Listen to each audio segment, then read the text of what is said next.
Girlfriend, is your lead generation at a plateau on LinkedIn? Well, you have come to the right place. If you've ever asked yourself, how can you stay out of LinkedIn jail?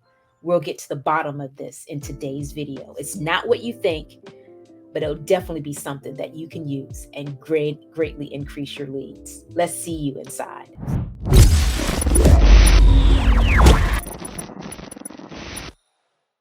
Hi, my name is Ingafay, and I am a confidence coach for home-based business owners. In today's video, we are going to talk about how the number of connection requests can keep you out of LinkedIn jail. Secondly, we're going to talk about how the number of LinkedIn withdrawals will keep you out of LinkedIn jail. Last, but definitely not least, we're going to discuss how important it is not to act like a computer on LinkedIn. Let's do this, shall we? So let's talk about the number of connection requests that you do on LinkedIn. Do you know the maximum number of connection requests that you can make on a weekly basis? Well, the number of connection of requests is actually 100. So as long as you are 100, you stay below 100, you will stay out of LinkedIn jail. So how does that break down as far as your interactions on a daily basis? If you are on LinkedIn Monday through Friday, that means that you don't want to have any more than 20 connection requests a day. That is definitely going to keep you out of LinkedIn jail. You want to connect with people that have a common interest to you. So if you're looking for other boy moms, then you can actually filter those boy moms out if those people have that in their profile. If you're looking for other people that are self-employed, you can actually search that out on LinkedIn as well. Look for people that you can connect with, that you can have something in common with. So when you send the request, they would be more apt to accept your requests. Another thing that you can also look at is common experiences. Do they have the same job as you? Do they live in the same location? Maybe they even went to the same school as you did.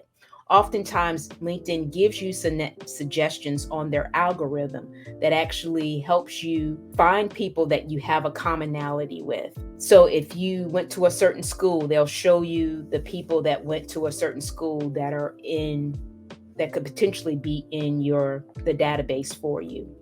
Look for those things so that you can have something to talk to the person about, and they are more likely to accept your request because you have that commonality.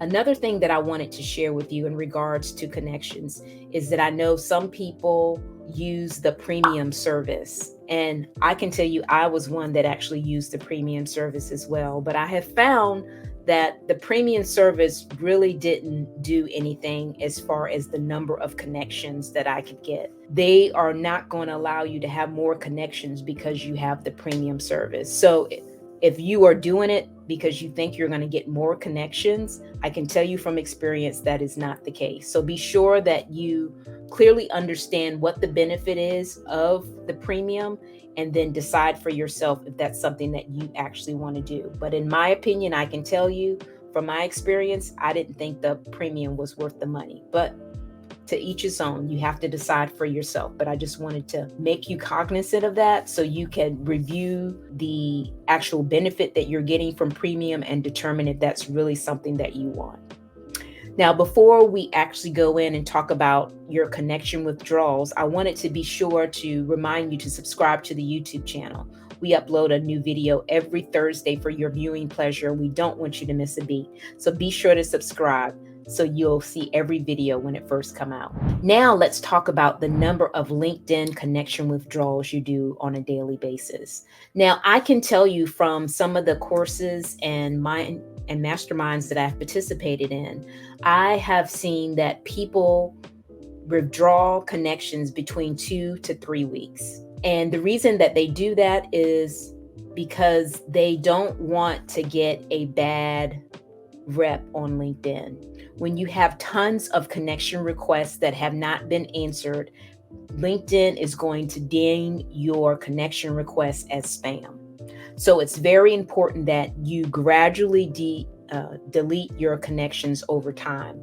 And when you use the 2 to 3 week rule, you can go in daily and look for your connections that have a 2 to 3 week lifespan. And the reason that you want to do that is because more than likely, if they have not connected with you 2 to 3 weeks, they are not very active on LinkedIn, and they probably don't want to connect with you for whatever reason. So to avoid your account looking like it's spam, you just delete those connections over a period of time. And you don't do this all at once, because when you do it all at once, it makes it look like you're a computer. And when you look like you're a computer, it makes you look like you're violating the LinkedIn user agreement. And that's that you're not going to have any kind of bot that is over your account. And we'll go into that a little bit deeper in the next section. But I just wanted to let you know, just to make it a point to remove connections requests from people that have not connected with you in a 2 to 3 week period. I would go closer to the 3 week period than the 2, but again, this is personal preference. So make sure that you're only sending out 100 connections a week, and then you want to remain in the guidelines of 2 to 3 weeks to remove the connections that have not connected with you.